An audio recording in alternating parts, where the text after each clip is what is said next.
Hello YouTube viewers, welcome back to MarksvilleandMe.com. Today we're here with another wonderful review item for you.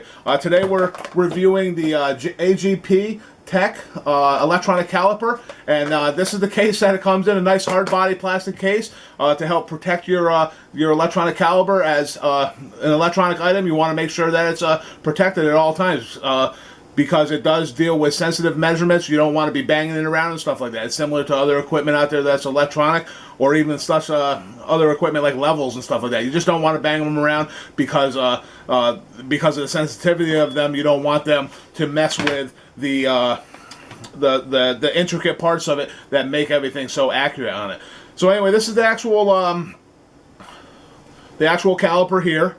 As you see, you got your standard ruler here, 6 inches or 150 millimeters, and it does have two different sides. It has the exterior and interior sides, and this is your adjustment wheel to spread your calipers to be able to get your accurate measurements. But before you do that, you definitely want to make sure, before you take any measurements, first make sure it's on with the on switch here. Decide whether you want it in millimeters or inches using this button. So I'm going to select inches for this particular demo, and then you want to zero out whatever's on it, providing that it's all the way to the maximum amount that it could be closed. And as you see here, it's all zeroed out and it's ready for measurement. Real simply, I got a cap here that I'm gonna replace. If I can't find the same exact thing at our local hardware store, and I want to take a couple measurements on it just so that when I go to the hardware store I have a little foreknowledge of the size of the diameters I need, both interior and exterior, so that I can find something that is compatible if I can't find the same exact thing. Now, that's not the only thing that you would use a caliper for. A lot of people use the calipers in the automotive industry, electrical industry. They might even use it in the plumbing industry, but I'm not too sure about that one. In automotive, you may use it to measure nuts and bolts, the widths of them, the gauges of them, the thickness of the threads to determine if they're, a fine thread or a regular coarse thread. You may use it to determine the size of both the interior and exterior of stuff like radiator hoses and other hoses that might house cables and wires that course through your car.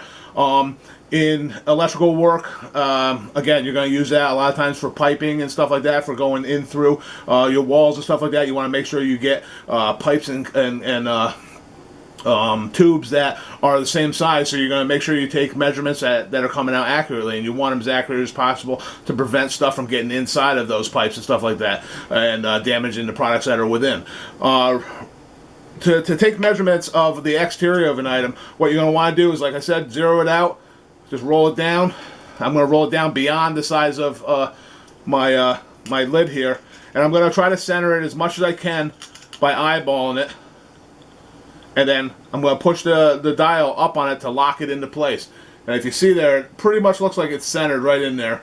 And that's going to work for my purposes. Now, that's alright, that fell out, but now I have my measurement. And it's telling me that it's 2.072 inches. And you can see there, confirm that. Now, so that's my exterior diameter that I need. But I also need to know the interior diameter. So what I'm going to do is I'm going to use the outside portion of this. Let me roll it back up. I like to personally zero it back out, go all the way to the top, make sure it's zeroed out. If it's not for some reason, just push that zero button again. It is zeroed though. And what I'm going to do is, if you notice on the interior portion, it's got a flat line here and here. And what it's going to do is it's going to line up as I spread it out with the cap again. And I'm going to notice I'm right in the middle is where I want it, because that's the largest portion of the circumference of this, so I get the accurate measurement. And I see on here that I have a measurement of 1.52. So there's our measurement for that one. So I mean, I already have these numbers written down, but I wanted to demo them for you to show you how it works. Just a simple note to remember. You're going to want to look at your flat bars to help determine whether you're measuring the interior or exterior of an item with your caliper. The flat bars on this side, on the inside of your gap, is going to measure the exterior. The flat bars on the outside is going to measure the interior. So it's kind of like an oxymoron. It's kind of reversed thinking. You know, it's the outside is measuring the inside, and the inside is measuring the outside. But that's just how you remember. It's kind of like those mnemonic devices, how to remember how to tighten or loosen a bolt. You know, righty tighty, lefty loosey. So it's really up to you, whatever you need to do to remember. Real nice also on the back, if you're familiar with certain measurements in certain organizations, this does have some standards of measures on the back for ISO and Whitworth. If you're familiar with those concepts, it does have some of the scale numbers on the back here, so that you have them for a quick reference guide. So that's really nice. Another nice benefit of this electronic caliper is it comes with an extra replacement battery, which is always nice. Batteries can be cumbersome and costly, and it's nice to know that it comes with an extra one.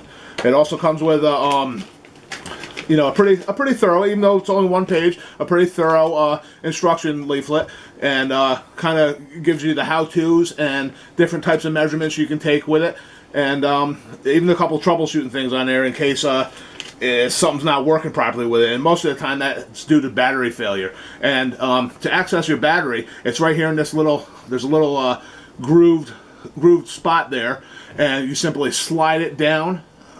I just don't want to drop it here. Just slide it down and out, and it reveals the battery housing. And you see, it's just a simple button cell battery. Let's say the number on there, so I can tell you what size it is. It's a LR44. It's a 1.5 volt battery, button cell battery. And then to put your battery cover back on, you just kind of push and slide it back into place, and it's ready to go.